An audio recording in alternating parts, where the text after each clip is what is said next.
Amos Nefertari was the first great royal wife of the 18th dynasty of ancient Egypt.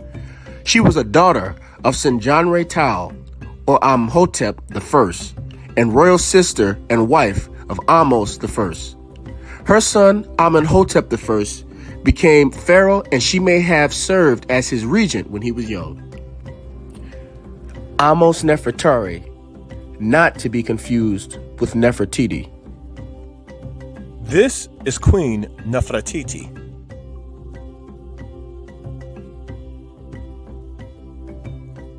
And this is Queen Nefertari. Amos Nefertari was deified after her death. Her mummy is assumed to have been retrieved from her tomb at the end of the New Kingdom and moved to the Royal Cache in DB 320. Her presumed body with no identification marks was discovered in the 19th century and unwrapped in 1885. Two mummies were found in a coffin, one of which was more carefully wrapped than the other. The former was assumed to be that of Queen Amos Nefertari by the museum authorities, whilst the other was stored in a damp room which is now buried in the garden of the museum. Maspero, at a later date, came to assume that the mummy buried in the garden was that of Amos Nefertari. The original ownership of the tomb has been challenged. Amos Nefertari died in her 70s. Similarly to Tetisheri, her grandmother, her hair had been thinning and plates of false hair had been woven in with her own to cover this up. He adds that the shape of the cranium firmly supports her foreign origin. Several authors highlight the significant prominence of Amos Nefertari's front teeth as revealed in X-ray images.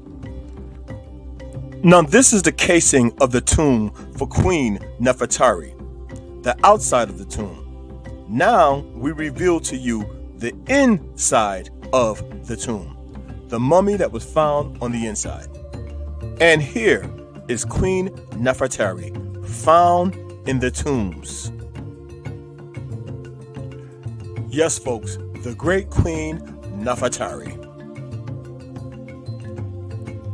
Just look at that hair. Hair like wool. Hairs like lamb's wool. How could you say she was anything but a black woman? Yes, folks, Queen Nefertari. Proof of who she was.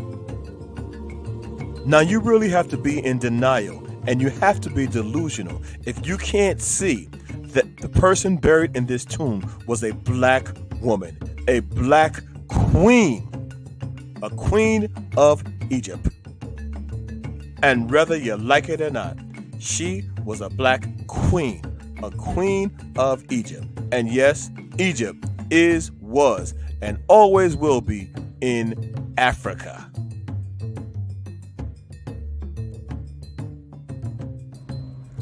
Her body had been damaged in antiquity and was missing her right hand. According to Grafton Elliott Smith's description in 1912, the mummy's skin is blackened in the same manner as the majority of other contemporary mummies. He also associates the strands tied to her own hair with those of Nubian woman's hair at the time of this writing. So when the tombs of the kings and the queens were uncovered in Egypt, they found that they had so many different artifacts, so many different objects, that the study went on for years and years and years. And that's why the fascination continues to this day.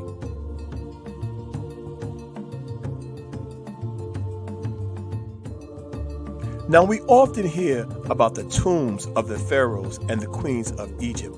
I just want to make it clear that the tombs were not just one room.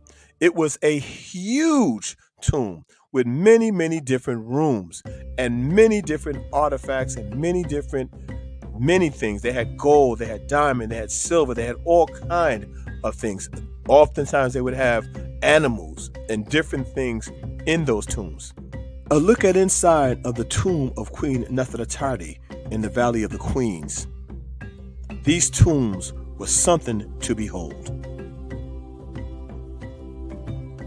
We often hear that black people came from kings and queens, and this is proof Now, I'm not going to sit here and say that all black people came from kings and queens, but the fact of the matter is, many of us actually have royal blood running through our veins. We come from kings and queens. And oftentimes, during chattel slavery, they would take the kings and queens and they would make them as examples to show them that the people that they looked up to was nothing but a slave to them. And many of us don't realize that we do come from royal stock.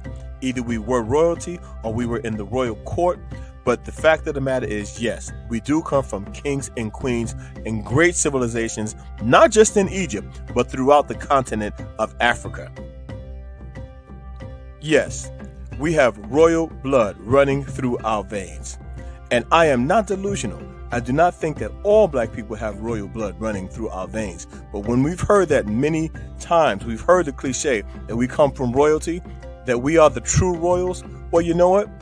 I believe that to be so. The evidence shows that to be so. Now, I am not delusional. I don't think all black people have royal blood running through their veins. And yes, I believe that we do. And I feel that far too many of us do not know this. We don't know who we are. Imagine what we could accomplish if we only knew and act like the people that we are. And I do know that many of us have this knowledge of who we are, but I'm asking all of us to do what Marcus Garvey said.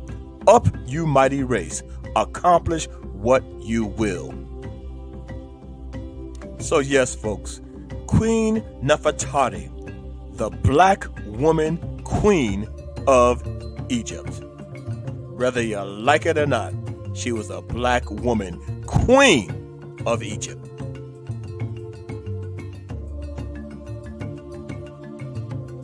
We will now take a brief look at some of the other pharaohs and queens of Egypt and see who they said they were. King Thutmose. Findings in King Thutmose's tomb.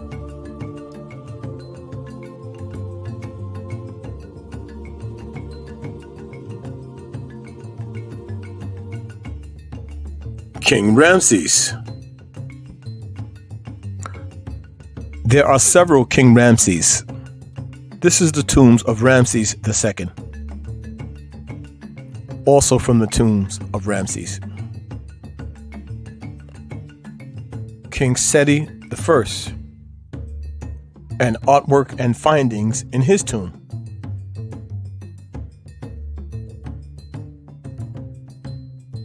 You ever heard of King Tut?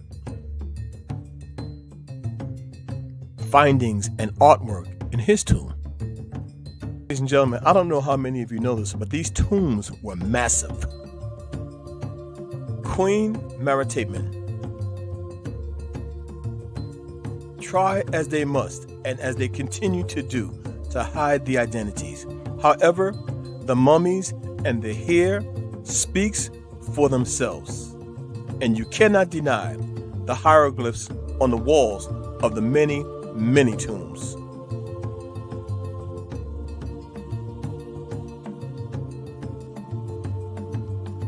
The Black Excellence and Abundance channel, where Black history is every day. Thanks for watching. We ask that you please remember to like, comment, share, and subscribe. And remember, thou art